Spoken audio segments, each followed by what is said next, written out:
Ladies and gentlemen, we are live. Welcome to Hashtag Sports and welcome to another episode of Razor Sharp Picks. Guys, I'm excited to be with you this week. Give me 1 second here. I'll try to get this off of here. I don't think you want the go live thing in seconds just in my face, do you? Do ya? I don't think so. Give me 1 second and we can hopefully get that off of here.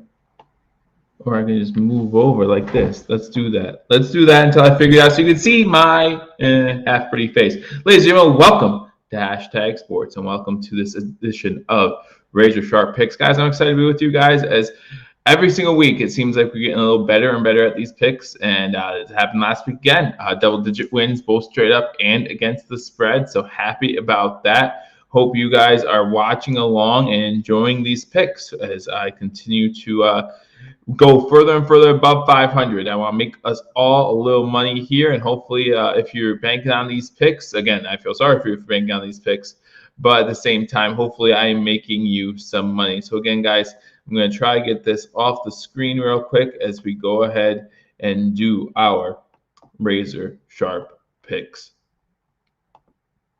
Okay, my name is Joe. If you're new to the channel, Hashtag Sports, make sure you hit that subscribe button, continuing to keep you up to date on all things Buffalo Bills and around the NFL, giving you these razor sharp picks every single week. Also giving you every Friday, we give you Tailgate Talk. Mikey and Tommy both give you Tailgate Talk. Awesome program. Make sure you check that out every Friday. And then every single game day live reaction and play-by-play by yours truly. And again, join Mario and Paul throughout the week as they continue to give you some Buffalo Bills and NFL news. So again, hit that subscribe button, like this video, and leave a comment. Again, I know that you guys are live in the chat. Hey, Daniel, good to see you. Rough game Monday night. Yeah, it was a rough one. Glad that I wasn't the one doing that game. Again, my anniversary was this past Monday, so we didn't do that one. However, Mario had you covered, and he did a great job. But yeah, if I was doing that game, there would have been a lot more. I probably would have lost my voice, to be honest with you.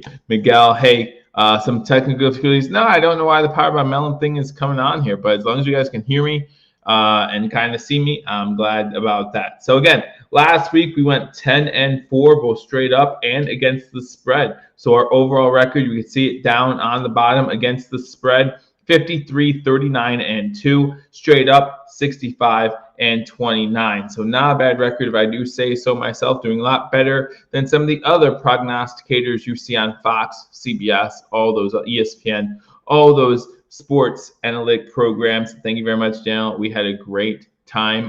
We had a great weekend actually with the kids, and then enjoyed some alone time on Monday. So I really do appreciate that and appreciate all you guys. So again, make sure you guys hit that thumbs up button. If you want to help out the channel, share this video just so that way people know that we are live, giving you live picks, predictions, both straight up and against the spread. So we'll get to those picks and predictions here in a second. Again, I'm going to try to get this Powered by Melon off the screen real quick. Not sure how that got on there. It was not on there last week, but here we are. We have it this week. So hopefully we can get this off of here.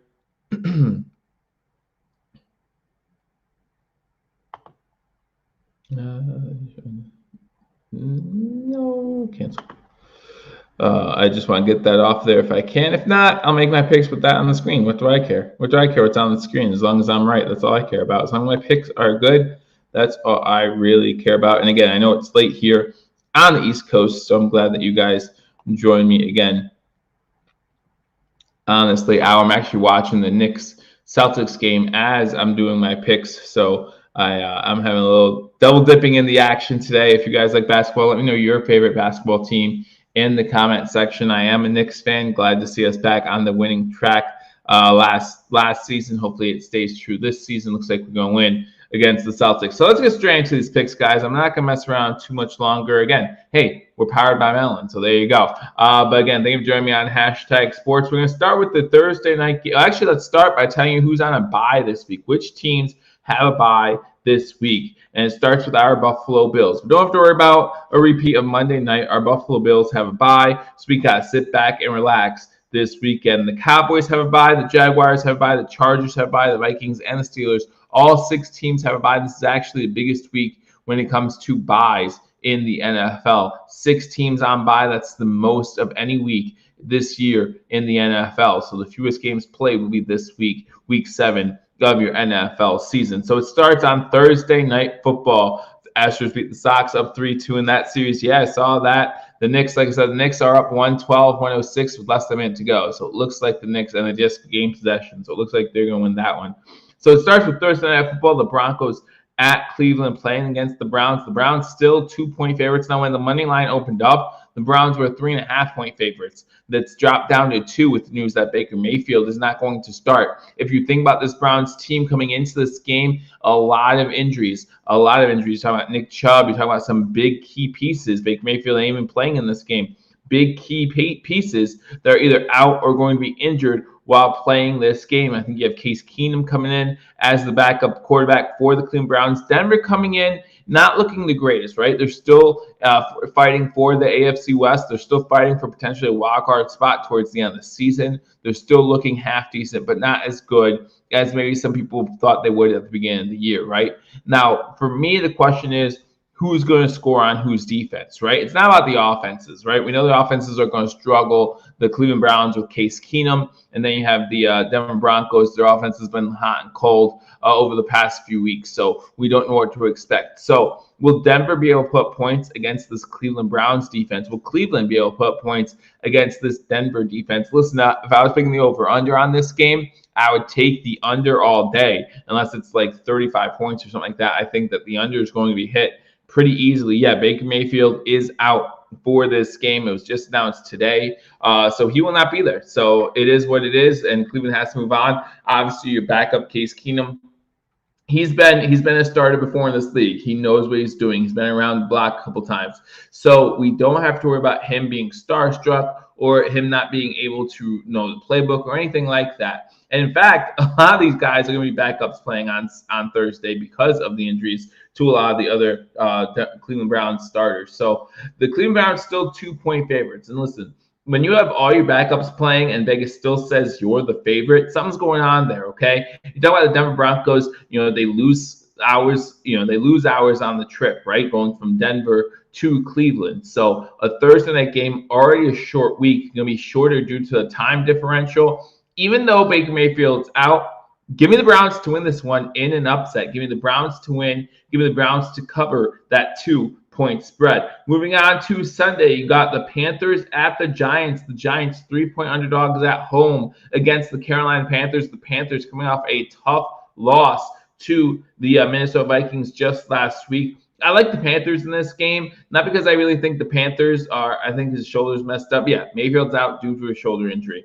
But I'd like the Panthers in the game, not necessarily because I think the Panthers are that great, but the Giants have not played well. Give me the Carolina Panthers to win this game. Give me the Panthers to cover that 3-point spread. Then you got the Falcons at Dolphins. The Falcons road favorites in this one by 2.5 points. Guys, I know the Dolphins lost last week in London. You can't read too much into that. I know it was against Jacksonville, and you want to read a lot into that, and it really hurts the Miami Dolphins when it comes to playoffs and things like that. But we all know that a lot of times teams, at least one team, lays an egg in those London games, right? So that was the Miami Dolphins last week. They did not look great last week. The Jaguars seemed to be giving them a lot on defense. And for the most part, Tua took it. And Tua didn't do that bad of a job, just was unable to get the job done when it mattered most, which is fine because he's still a young quarterback. And that's what we have to remember. Second year in the league, 2 years removed from a gruesome knee injury. I think that Tua has plenty of time to grow.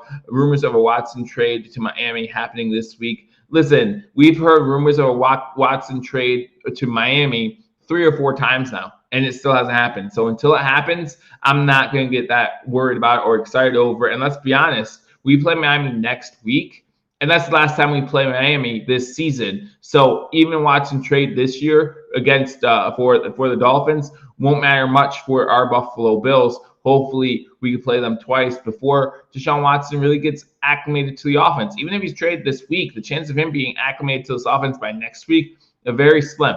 So whatever happens with that, let it be because, again, we've heard these rumors before. So I think that the Miami Dolphins actually will go back to Miami and have some home cooking and actually win this game against the guys. The Atlanta Falcons aren't that good either. It's not like the Atlanta Falcons are world beaters here. The Atlanta Falcons are searching for an identity themselves. I think that they're realizing they're in a rebuild mode. So give me the Miami Dolphins to beat the Miami Dolphins to beat the Atlanta Falcons. And then you go to Green Bay, to Lambeau Field, the Packers, 8.5-point favorites. I would love to see the Dolphins lose. Don't get me wrong. This is just my picks. This is just what I'm thinking. But I would never be upset with a Dolphins loss. Again, whenever an NFC team plays an AFC team, unless it's our Bills, give me the NFC team every chance you get, because that will only help the Bills in the long run. Moving on, you got the Green Bay Packers going against the Washington football team at Lambeau Field. The Green Bay Packers coming off a win last week against the Chicago Bears. Feels like Aaron Rodgers and his Packers team begin to feel it a little bit, right? Feel the momentum, get excited about what they have. And again, maybe they'll have another NFC championship run in them. Consecutive NFC championship games going into this season. Let's see how well they do this season. Now, they lost week 1. Obviously, we all remember that. But since then, they've looked really good. Give me the Packers to win this game. 8.5 points is a lot. It really is. But I think at home against the Washington football team that's been struggling recently, give me the Packers to win this game. Give me the Packers to cover that 8.5. No, I'm sorry. I have the Washington football team. Give me the Washington football team to actually cover what I said was a big spread. Their defense, though, looked like us against Tennessee. Not a great defense for the Packers, but they've had that issue before. You still got Aaron Rodgers. Give me the Packers to win. Washington football team to cover an 8.5-point spread. Then you go to Baltimore. Man, talk about a good-looking team. The Baltimore Ravens against the Chargers last week. That was impressive. What Lamar Jackson did against the Chargers, really impressive. Give me the Ravens to win this game. But we know this is a divisional game, right? And the Bengals aren't looking like some slouches either. 6-point spread, a little much. Give me the Bengals to cover a spread. Give me the Ravens to win. Give me the Bengals to cover that 6-point spread. Then move on to an AFC East battle between two of our division rivals. You got the Patriots going against the New York, New Jersey Jets. The Patriots 7-point favorites. So the Patriots, I think, are going to win this game. Now it's just a matter of how much the Patriots win this game by. Do they cover the spread? Daniel says Bengals an upset. I would love to see that. I really would, because right now we need the Ravens to lose, especially after our loss on Sunday. Give the Patriots to win that game. Give the Patriots to cover a 7-point spread. Then you got the Chiefs going to Tennessee, the teams we played back-to-back, the last 2 weeks, the Chiefs and the Titans. I do feel like the Chiefs got a little bit of a roll in the second half against the Washington football team. Yeah, Jets suck. What a matchup. I do feel like the Chiefs did kind of roll against the Washington football team. Now, that defense is nothing like it was last season, but I don't think like that the Titans defense is that great either. We saw what the Bills and Josh Allen did to them on Monday night as well. Give me the Chiefs to win this game. 5.5 points on the road. Give me the Chiefs to cover that spread. I think this is going to be a close game. I really do. I think this could turn out to be a lot like the Bills-Titans game did this past Monday, and maybe the Titans win this one. But at the same time, this Chiefs team, you can never count them out. I like this Chiefs team to win, and the Boston Celtics just forced overtime, so crazy last minute in that one there. But give me the Chiefs to win this game. The Chiefs to cover a 5.5-point spread. Moving on to the 4 o'clock games, you got the Lions at the Rams. During the 4 o'clock games, talking about some bigger spreads here, okay? Not that great of competition going on these 4 o'clock games. You got the Lions at Rams. The Rams 15-point favorites in this game. Obviously, the Lions have had a very disappointing season. Give me the Rams to win this game. You saw what the Rams did last week. I expect the Rams to keep rolling here. Give me the Rams to win this game. Give me the Rams to cover a 15-point spread. Then you got the Eagles at the Las Vegas Raiders. We saw what the Las Vegas Raiders did last week. Now without John Gruden the second straight week.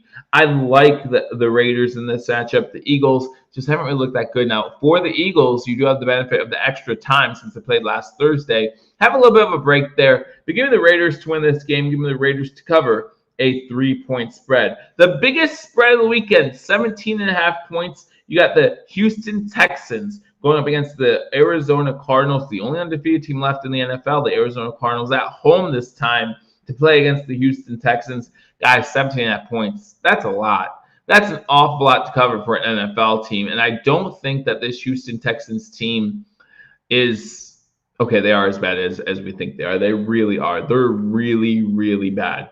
But 17.5 points is still a lot in my mind. So give me the Cardinals to win this game, right? Give me Cardinals to win this game, but the Texans are going to be able to put up some points, okay? The Texans are going to score, and give me the Texans to cover a 17.5 point spread. Again, the Cardinals are going to win this game, probably win this game pretty easily, but 17.5 points, that's a lot. I'll take the Texans with the points.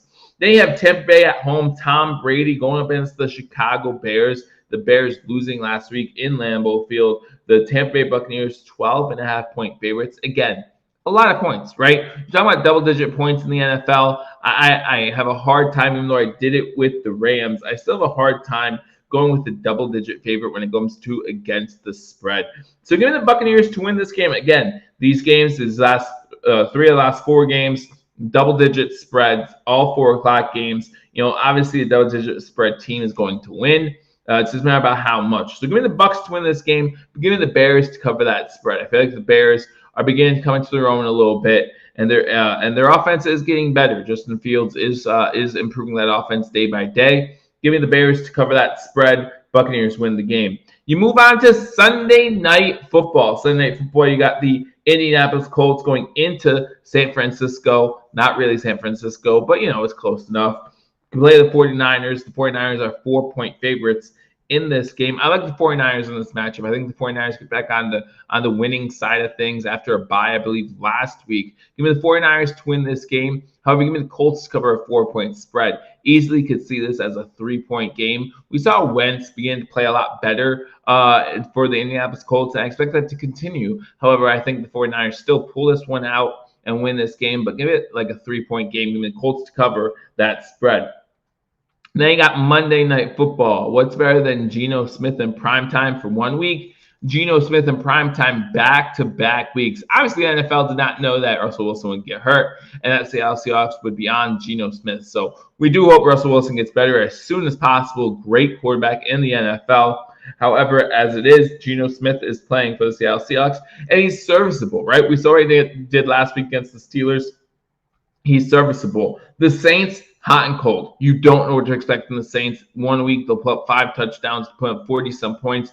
The next week, they'll just lose. They'll put up 10 points and lose. But I like the Saints in this matchup, even though it's in Seattle. Give me the Saints to win this matchup. Give me the Saints to cover a 5-point spread. So those are my predictions for Week 7 in the NFL. Again, we'll go through them one more time. Straight up, I got the Browns, Panthers, Dolphins, Packers, Ravens, Patriots, Chiefs, Rams, Raiders, Cardinals, Bucks, 49ers, Saints against the spread, Browns, Panthers, Dolphins, Washington football team, Bengals, Patriots, Chiefs, Rams, Raiders, Texans, Bears, Colts, and Saints. Those are my picks against the spread and straight up. Let me know what you think in the comment section. Again, if you haven't already subscribed to Hashtag Sports, be sure to do so. Like this video again down at the bottom. You see how I'm doing so far this year. Not that bad. Sorry to cut this one a little short, guys. My kids not feeling the best today, so having a hard time going to sleep tonight. So that's going to be a long night for us Bills fans, but that's all right. We have a bye week this week, so I don't have to get too excited. I can spend the night in my son's room, and hopefully he feels better. So make sure you wish him well wishes. I appreciate all you guys joining me. Solid picks. Thank you, Miguel. Seattle really struggling. And no Russell Wilson. Yeah, it really stinks for them that no Russell Wilson. I like Russell Wilson, and this is what I hate about injuries, guys. I'll get on this rant for a little bit. We get robbed with these kind of injuries, right? Russell Wilson is the kind of quarterback who can give you some special things, and unfortunately, we just don't get a chance to see that now. So I wish we would get a chance to see that. I know that Russell Wilson wishes that we had a chance to see that. It's just not in the cards, and he'll be out for a few more weeks with his broken finger. But hopefully he comes back and comes back better than ever. I think about the worst injury for me ever as far as quarterbacks are concerned. Before the whole dog incident, Michael Vick was playing for the Falcons, and he tore his ACL against the Ravens in the preseason game and was out for the whole season. And if you know what young Michael Vick brought to the table, you know how exciting he was to watch. Thank you, Miguel. I do appreciate that. You know how exciting he was to watch, how explosive he was. So to have a full season without him there really took away something from watching the games, right? As a fan, you wanted to see him there. Unfortunately, it just wasn't meant to be. So I always hate seeing injuries, no matter who they are, whether it be Tom Brady, whether it be a division rival, no matter who it is. I don't want to see injuries because it takes away from the game that I love. So that's my problem with Russell Wilson being hurt. Good luck to Seattle the rest of the way. We don't have to worry about them unless we play in the Super Bowl, but I don't think that's going to happen. I think one of those two teams will be there, but I don't know about the Seattle Seahawks. But those are my picks, guys. Again, make sure you give me your picks in the comment section. Thank you for joining us. If you haven't already hit that subscribe button, like this video, and leave a comment. I look forward to talking to you all soon. Until I do, go Bills.